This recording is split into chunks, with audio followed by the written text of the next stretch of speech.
The underpinning core ideology that we are fed in the West is that we are competitive, selfish, that this is human nature. You know, that is in many ways the religion of neoliberalism. That's where it comes from. You think you know what it is to be human, but you don't.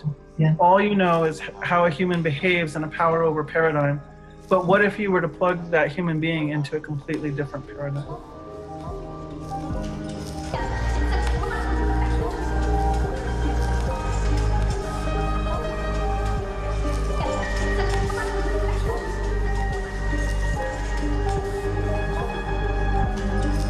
For the past few hundred years, and especially in the last 4 decades, people on every continent have been increasingly at the mercy of a colonial, globalized economy. We've been imprisoned in a consumer society in which our needs are met by distant, anonymous corporations, in which external ideals of success are imposed upon us. This competitiveness that you have to prove yourself by how much faster you can climb and push down the others, and it's been a deformation of the human spirit, I do believe.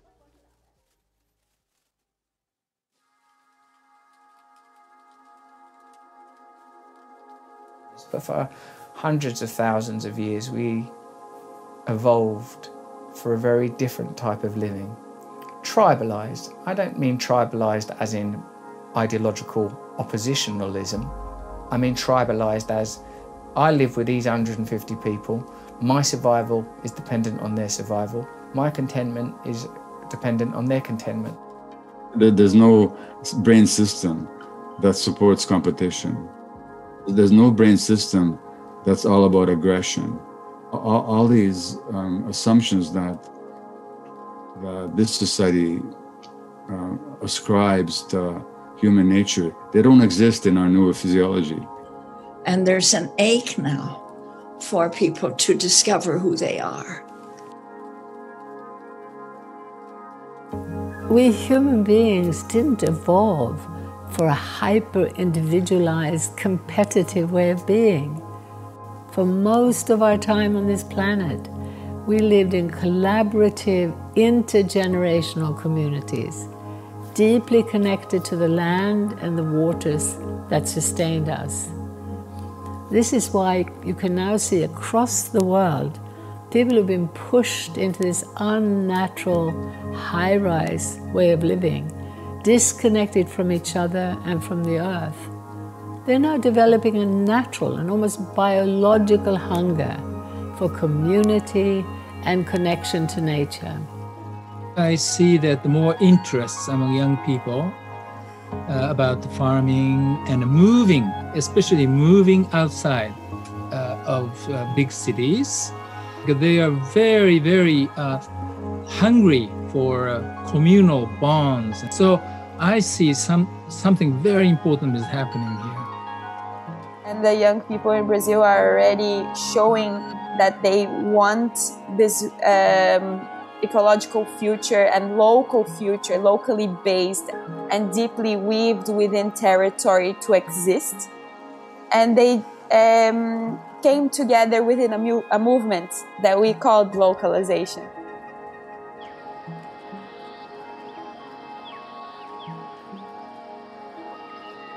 Beyond the mainstream media, on the ground on every continent, a quiet revolution is emerging.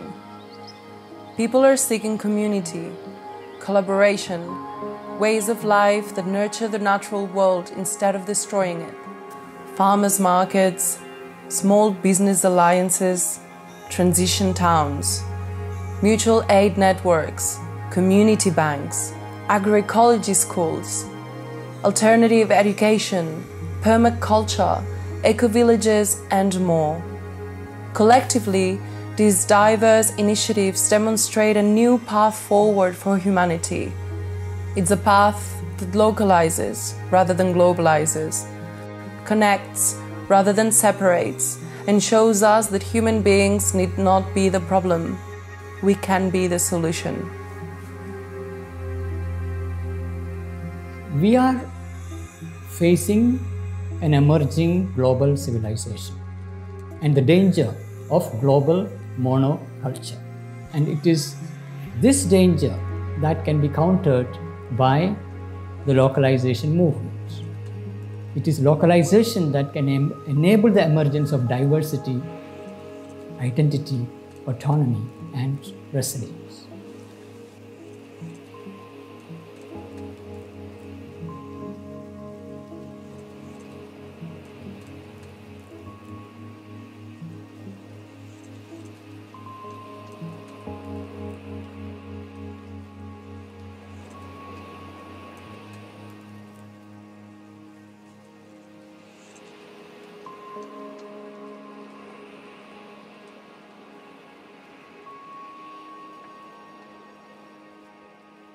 This is a time for localization. It's modest, it's simple, almost beguilingly simple. But it's also complex. It also means that we have to shapeshift. It also means we have to be different.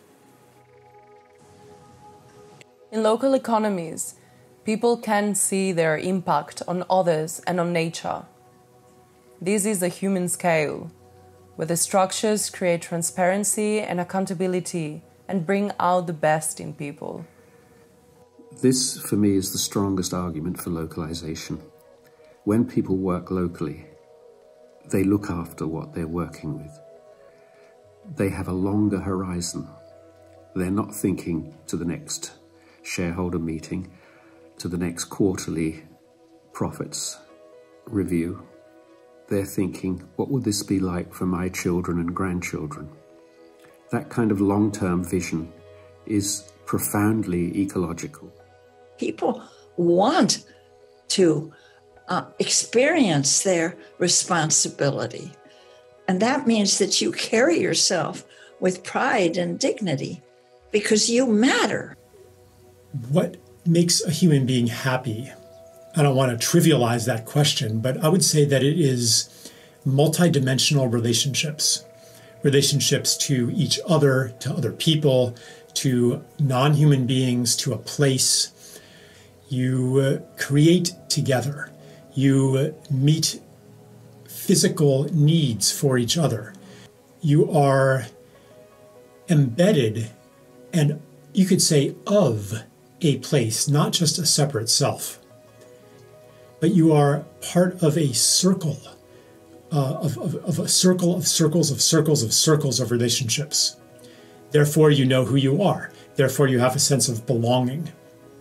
So what Mahatma Gandhi calls Swadeshi, meaning economics of the place. And we celebrate the diversity of cultures and diversity of religions and diversity of languages, but we keep ourselves rooted in the place where we live. When it comes to food, when it comes to the way that we organise power, when it comes to the way we organise health, and even, I would say, issues as potentially complex as justice, we need to localise where possible.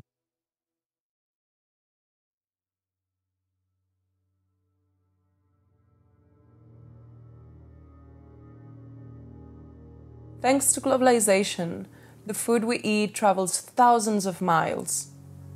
Shrimp from Scotland is shipped 6,000 miles to Thailand just to be peeled, then shipped back to be sold in the UK. Meanwhile, countries routinely import and export huge quantities of the same product. In 2020, Germany was the world's second largest importer of milk and also the world's second largest exporter of milk. That same year, the US imported $3.5 billion worth of beef and exported $3.75 billion worth. Many countries engage in this kind of redundant trade. This is insanity in an era of climate chaos, but global trade rules actually encourage it. All the international maritime and air transportation, the emissions from this are not accounted by any country. Just think of all those vessels with all kinds of commodities from China to everywhere, from mining, with soy, with oil, with liquefied gas. Those emissions are nobody's emission, because one of the key assumptions of the climate policy is that you cannot harm trade.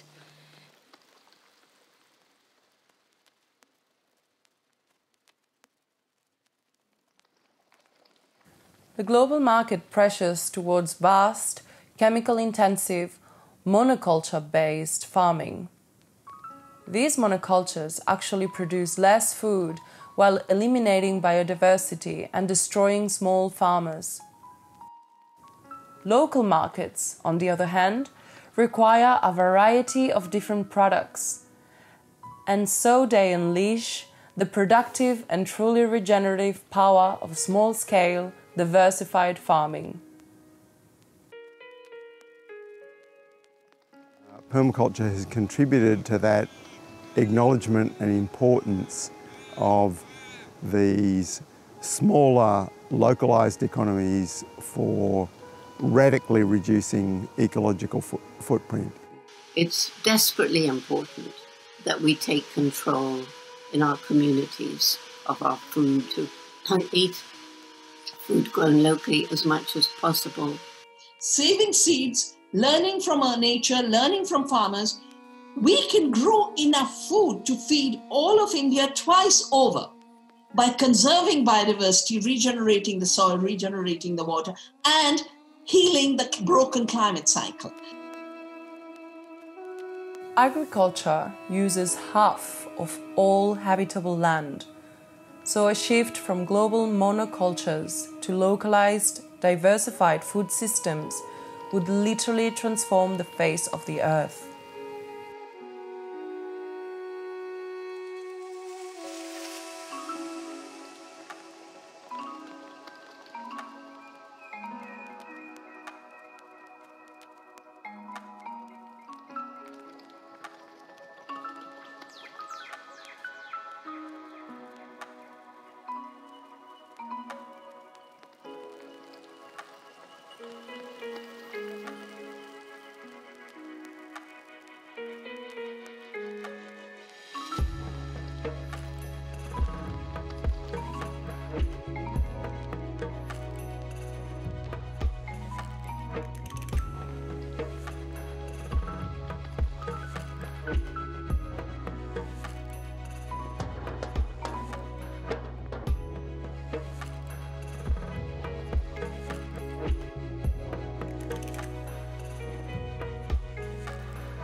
As people recognize the multiple benefits of local food economies, community initiatives are springing up across the world.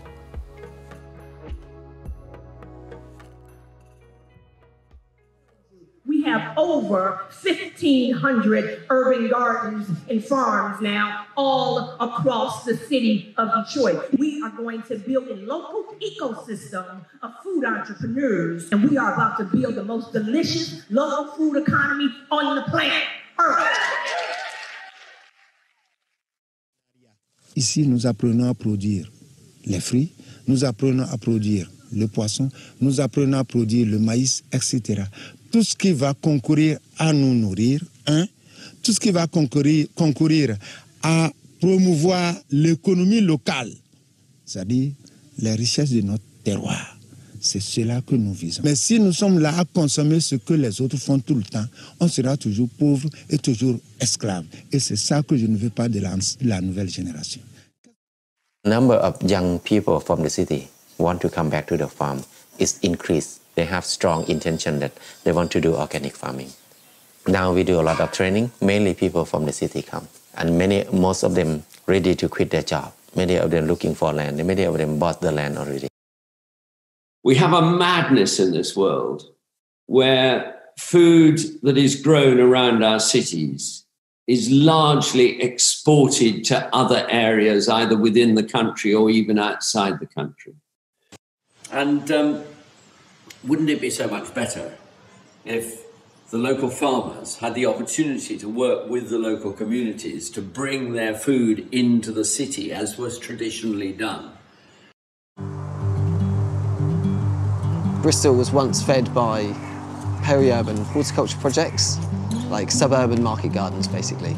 Since '85, the amount of land given to this kind of agricultural production, suburban horticulture, has declined by almost 30%. In this country, it's really difficult for farmers, especially kind of new entrants to farming, to get access to land. So Bristol Food Producers is running a scheme of land matching where it tries to get people who want to have access to land to apply through Bristol Food Producers, and then it tries to match people with available land. We take pleasure in our day's work here and enjoy turning out plate food and watching people enjoy it, knowing that we know Patrick that's growing the mushroom that's on that plate. To use the products in the shop and to sell them, but also to celebrate the Bristol food movement, which is amazing. My name is Nelson Mudzingwa. I'm a smallholder farmer in the Shashe block of farms. We are demonstrating and showcasing many of the practices that we relate to our local processes of producing food and at the same time managing our environment. We believe it is a movement that is connecting different people in many different communities. They cannot survive in isolation. They would like to connect for them to be able to participate meaningfully and effectively in the politics about food systems.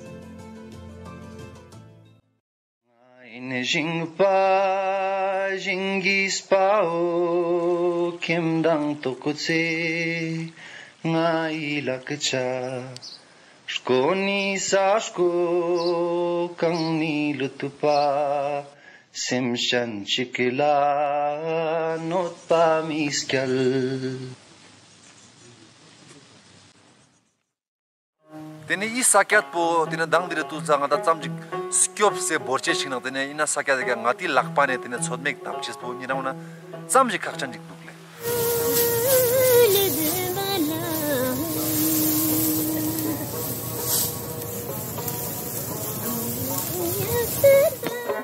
ngata ji la shi cho na da yon tan ji go te no ka ngati abi me ka ngata lobs yo se no galal kalte zo to ngati shkyop markyop na to ngati tor chagalal o to tor na tene ngati yon che se ne chugu na ngati chang la das pa yin ze te ta che shi met pa.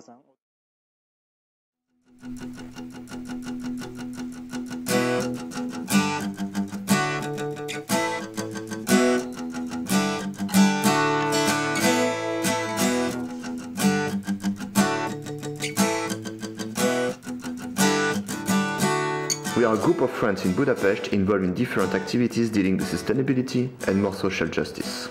We met and decided to launch an ambitious project for better well-being called Cargonomia. We would like to distribute healthy local food in Budapest with our self-manufactured cargo bikes.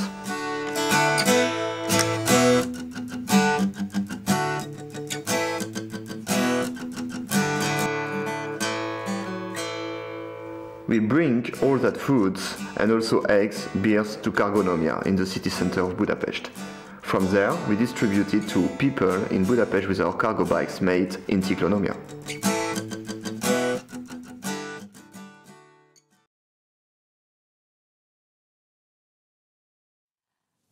There's this widespread belief that we need big farms and ever more technology to feed the world. Actually, exactly the opposite is true. We need small-scale, diversified farms everywhere.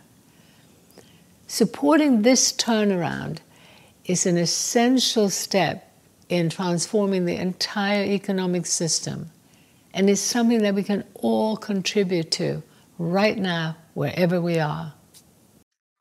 Local food economies are essential for restoring our health and the health of the planet as a whole. But to build those kinds of economies, we must recapture our rights from global corporations. Beyond these community efforts, localization must advocate for structural changes in the social and production relations between farmers, traders, and landlords. We hope to contribute in the building and strengthening of a global movement that will challenge the monopoly control of TNCs over food and agriculture. It starts with simple questions, actually, of where does my food come from? Where does my water come from? Who controls these systems? How are decisions made around these? And it starts to connect to larger social movements who are actually trying today to defend our territories, to defend the water resources, to defend control over our own knowledge systems. これから先、私ども日本でも多国籍企業による種の支配が始まったところです。今、ローカルで各都道府県、市町村、そういうところから我々は地方から私たちの食と種を守る。And we need policy reforms that supports localization and agroecology and community-supported agriculture. The need to have strong mass movements of farmers and small fruit producers, of workers and consumers, and all their advocates. So we need to support and strengthen such a strong people's movement.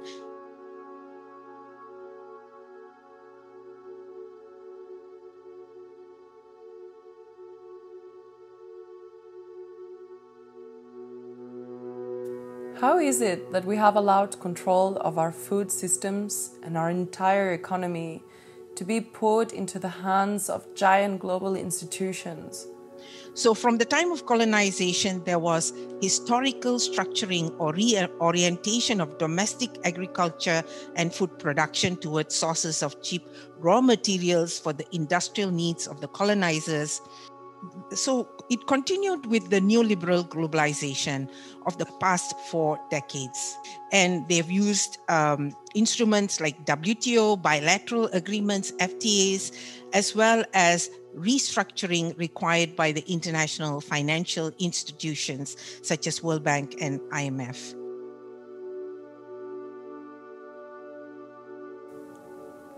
Since the 1980s, governments worldwide have been signing onto trade treaties that give multinational banks and corporations more and more freedom and power. These treaties now even allow corporations to sue governments for any social or environmental protections that might threaten their profits.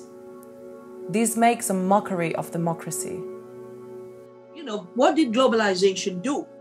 It tore down all the rules that allowed justice in society, democracy in society, equality in society, tore it all down and made it all possible to accumulate. So you get the tech billionaires emerging.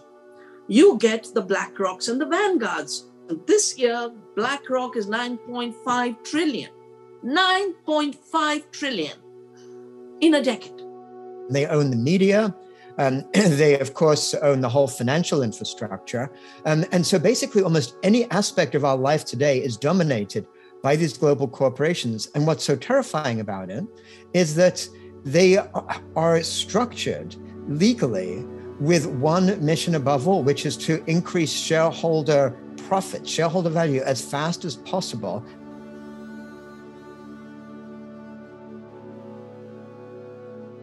They want to reinforce the current unsustainable global system with a new technology.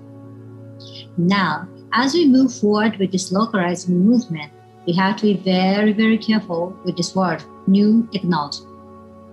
Because now multinational corporations are taking over our food system with that. Can you imagine a future where multinational companies' servers on the other side of the world automatically manage the robots plowing the farming? The World Economic Forum has set the goal of digitalizing the whole world. In fact, Yale has already collected 24 million hectares of digital data from all over the world. Saudi Aramco, where energy is opportunity. Governments on both left and right are rolling out the red carpet for these corporate giants. They're freeing them from regulation, they're freeing them from paying taxes, and they're subsidizing the expansion of globalizing infrastructure. At the same time, citizens, small businesses, and even national industries are squeezed for taxes and burdened by ever more red tape and bureaucracy. That's why products from the other side of the world generally cost less than local products. It's why the gap between rich and poor is so extreme. It's a completely unfair economic playing field. When you have a system that actively undermines the social network and destroys communities because it throws people out of jobs without any thought to the impact of what that will have on the local community. When a Walmart can come in and completely obliterate small local businesses, that is a huge impact on people's connection to each other and therefore on their health. One of the many reasons that the technological expansion in the West and now all over the world of the last few centuries is so toxic is that it has been intimately linked with the destruction of community. And this is a breeding ground for all kinds of insecurities. According to Facebook's own research reported by the Wall Street Journal, their platforms make body image issues worse. So if you look at the statistics and the number of people that are lonely, they've gone way up in the last 30, 40 years. Real epidemic of mental health conditions amongst the youth, increased youth suicide, depression, anxiety, all of which actually reflect the consequences of a system that denies children's developmental needs and fails to provide children or adults with a healthy, connected environment. Ultimately, these corporations only get their power by having to push down the actual deep instinct in every human being, every human infant that's born, to love, to be connected, to be part of community, to be part of life. But they have to actually stop that from growing. But people themselves want nothing more than to be part of community, part of life, to feel desired within their community and to feel that they're making a meaningful difference to others around them. But will it lead to wage rises? We've assumed so before, wrongly. The majority of people are getting poorer. Governments are getting poorer. And even CEOs are running faster and faster in fear of losing their jobs in a merger. So why is anyone still going along with this globalizing madness? The system has become so vast, so global, that it's almost impossible to see its contours. And no one has been charged with stepping back to look at the big picture. Instead, economic pressures have been demanding ever more specialization and ever more narrow perspective. So this means that the problem is not so much about evil, greedy people in charge. It's much more about a lack of awareness, about ignorance, from the grassroots to the very pinnacle of power. This is actually quite good in many ways, because the antidote to ignorance isn't complicated. It's about raising awareness.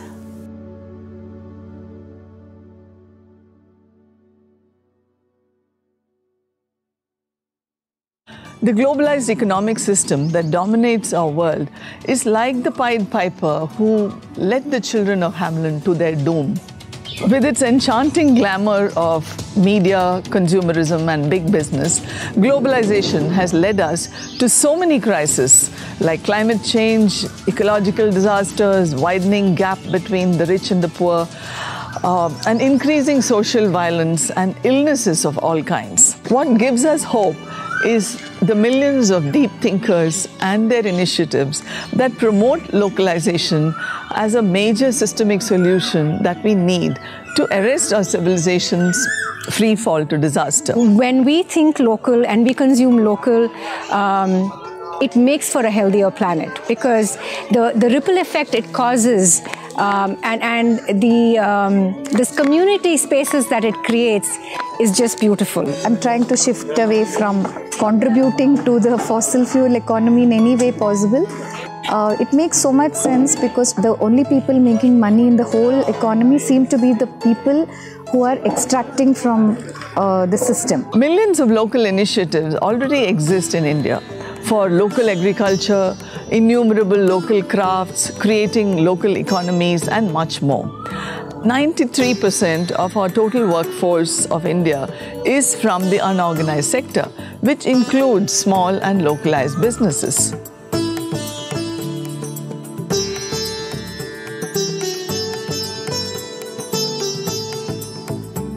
Gandhiji said, India needs production by the masses, not mass production.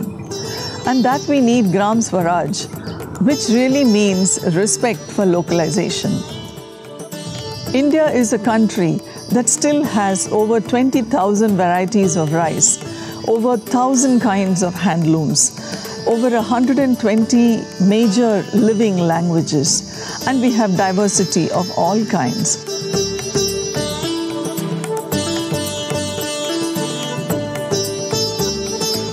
We still need to follow the wisdom of Gandhiji.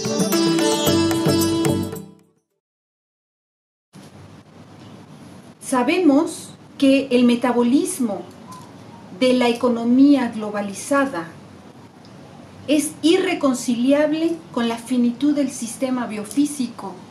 De esta manera, en México como en Latinoamérica, por eso y ante esto se han construido y se han edificado una diversidad de movimientos antiglobalizadores, como movimientos de contracción, de resiliencia comunitaria. ¿Para qué? Para fortalecer en este tejido de las economías familiares. Y en esto, el papel de las mujeres ha sido crucial. Nuestro grupo somos 100 compañeras, 100 familias las que participan. Y siento que lo que más nos ha ayudado es a fortalecer la economía local. Y este año, bueno, a fin de año pasado, 2020, nos invitaron también a participar en un consejo por la defensa de aquellos compañeros que sufren la criminalización por defender su territorio.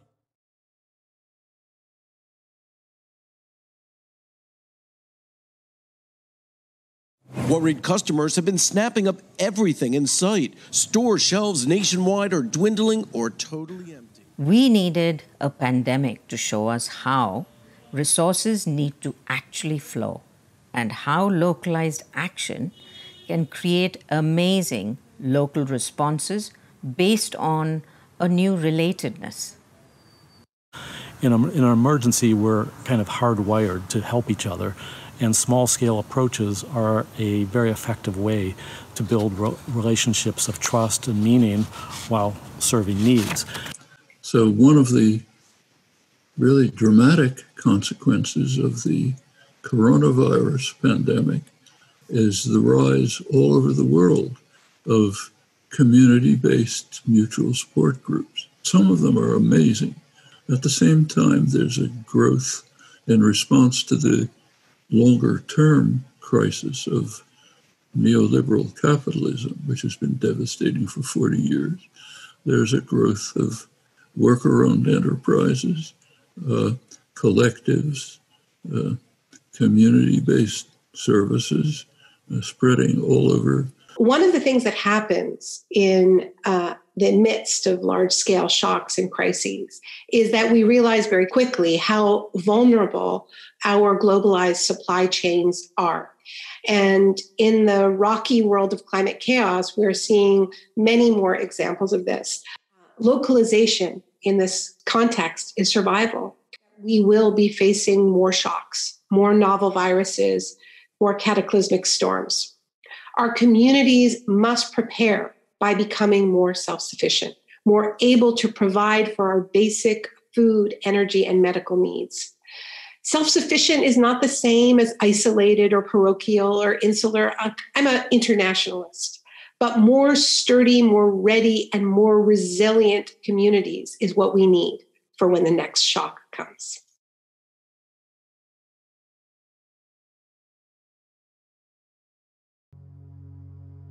In the modern world, we have been made to believe that globalizing economic development is inevitable.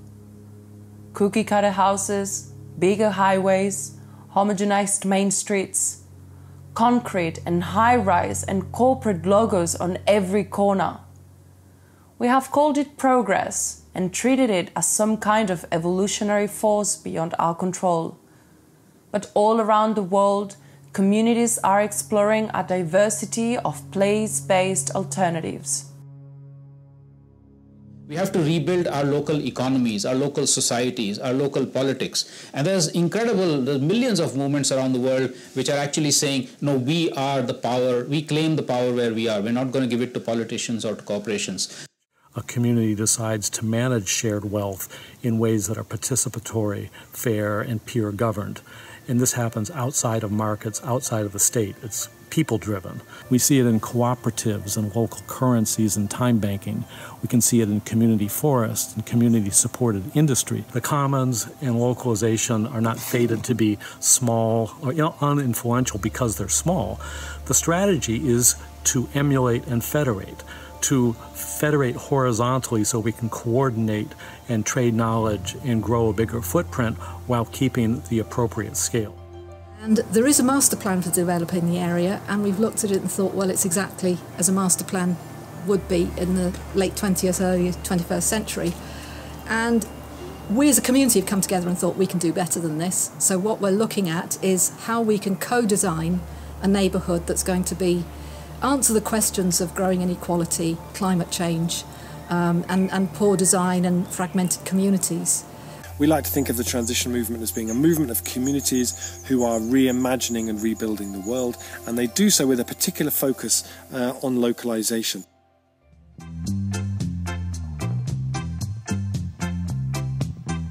Share is an empty shop that has been converted into a library of things. I am one of 8 apprentices that have created Share, a library of things. So the Share Shop is basically a physical hub for people to lend items to each other. So similar to a library, you can borrow stuff, but it's not just books, but it's also DIY items, tools, leisure, holiday equipment, all of that kind of thing. It reduces the amount of stuff that we need to have ourselves. You can come to the shop, repair your bike if it's got a puncture, if you've got something else to fix, just to come down. There's such a huge range of possibilities of what this shop could be.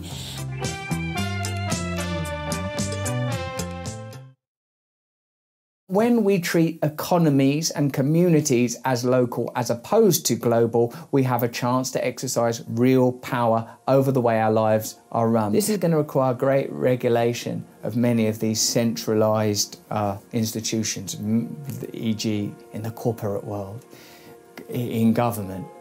Let's create a fair playing field. Let's stop giving subsidies to big business. Let's get the tax code fair so that local economies have a fair chance to thrive. Let's stop using the farm bill to give 90% of our farm subsidies to the biggest farms. If we go down the list, there are so many ways in which policy is working in favor of the big guys. And if we level that playing field, and if we recognize the various benefits that local businesses bring, I think we'll get very different outcomes.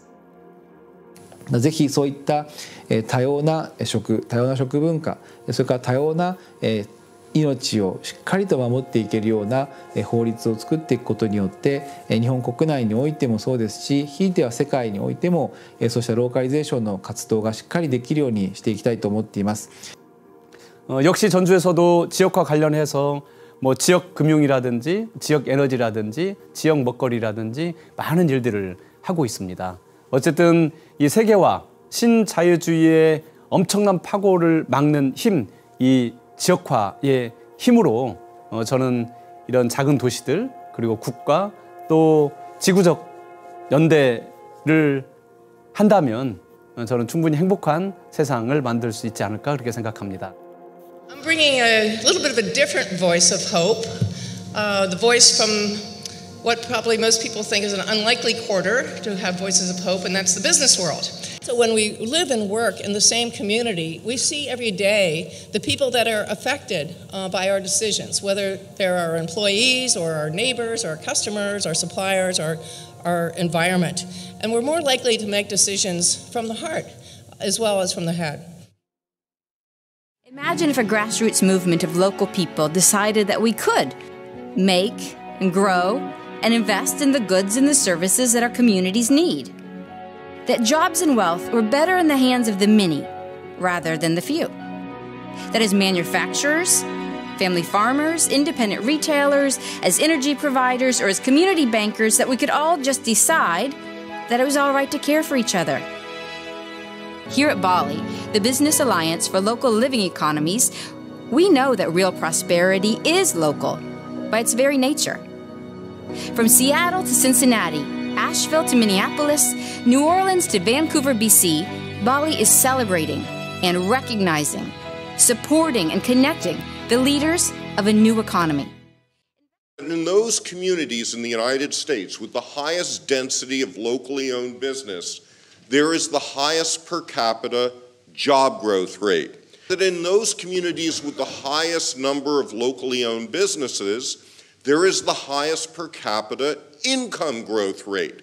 In other words, the best way of reducing poverty, increasing equality, is to go local. We also know that local businesses are extremely profitable. This is from Canada, and what it shows is the most profitable businesses have 10 to 20 employees. The least profitable businesses are those that are traded on the Toronto Stock Exchange. How can we get the 99% of us to start putting money into great local businesses? Because if we do, we unleash not only great local economies, but we take the fuel out of the monsters of global capital. In Nova Scotia, there are communities that are now allowed to create local pension funds.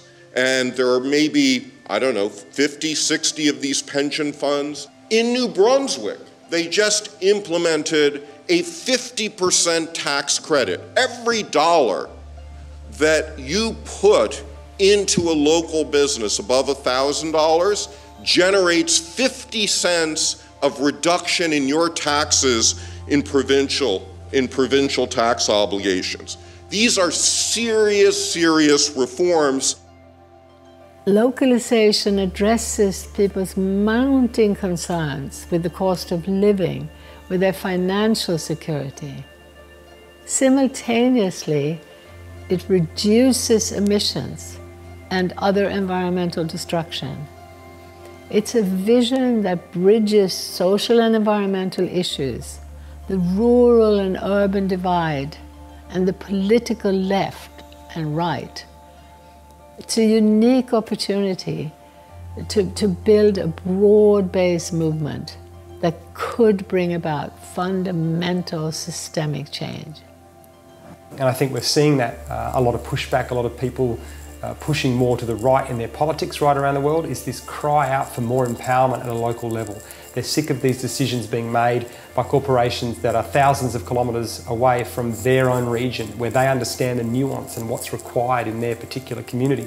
So the more that we can localise and give people back that power at that local level, I think we're going to see huge changes, not only environmentally, but also to the social fabric of what we're creating.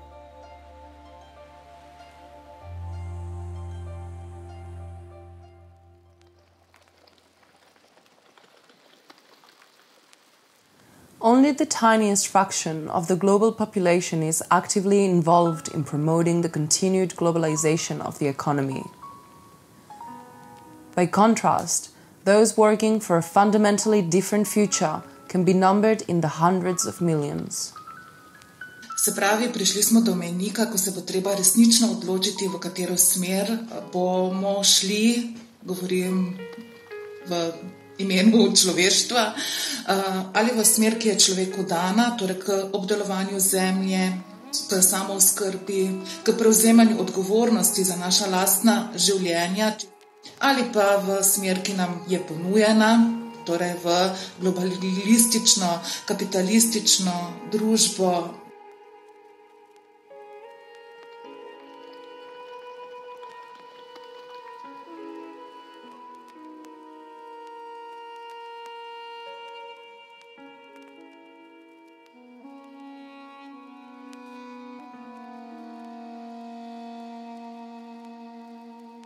This is a vital time to do different kinds of activisms, different kinds of work. So power needs to change. Our notions of power need to change. If power is always at a distance, then we will frame economics and the economy as food coming from far away. And we will valorize, reify, ordain, and celebrate a system that denies us the immediacy of our surroundings. So do you see that the mission of this movement is bigger than ever before? Let's keep moving for localizing the whole world so that one day we can brag to our children or grandchildren that we did not give up at the critical moment to protect their future and our planet. And in Brazil, we say decolonizing our imagination. Stop thinking that industrialization is the only way to go and technology is the only way to go. There are other ways of living that it's going to make us maybe even more happy. We have to take a stand for what we are recognizing as important and essential to our full human beingness.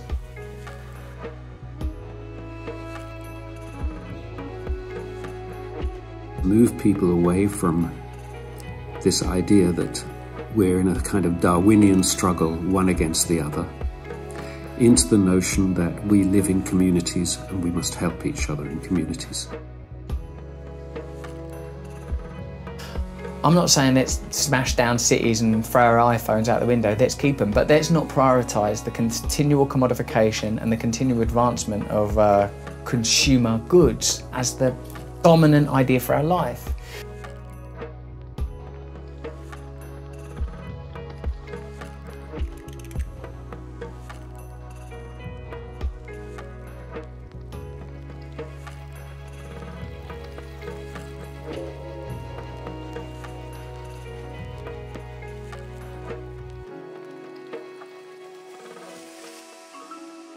So それが私たちがまさに生きること。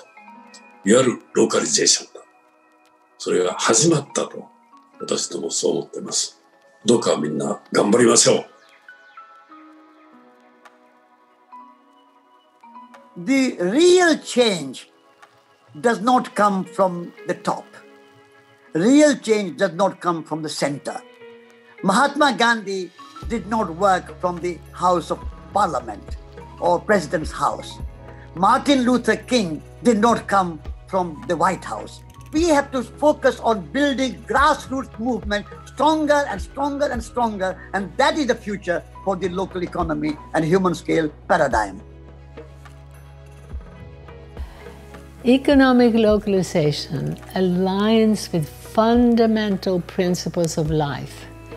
It protects and restores biodiversity, and it answers our deep, innate human need for connection. It's an unstoppable force.